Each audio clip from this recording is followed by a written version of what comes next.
হিন্দু বৌদ্ধ খ্রিস্টান যারা বাংলাদেশের নাগরিক আছেন তাদের বাড়িঘর এদের নিরাপত্তা দেওয়ার দায়িত্ব আমাদের।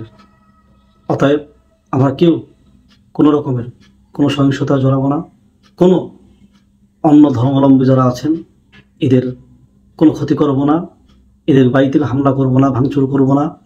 কেননা এর দ্বারা যেমন সামাজিক সম্প্রীতি বিনষ্ট হবে এবং তেমনিভাবে বাংলাদেশের ভাবমূর্তি বিশ্বের দরবারে ক্ষুণ্ণ হবে। অতএব আমাদের দেশে যে সকল ভিন্ন ধর্মের নাগরিকরা রয়েছেন তাদের নিরাপত্তার দায়িত্ব আমাদেরকে নিতে হবে এবং আমাদেরকে আরও সচেতন থাকতে হবে, এখান থেকে যেন কেউ সুযোগ নিতে না পারে। কেননা এখনও কিছু কুচুকরি মহল ওত পেতে বসে আছেন যারা সাধারণ মানুষের বেশ ধরে অন্য ধর্মের মানুষদের উপরে আক্রমণ করে এই দেশের বাংলাদেশের বদনাম করবে, আমাদের সামাজিক সম্প্রীতি নষ্ট করবে।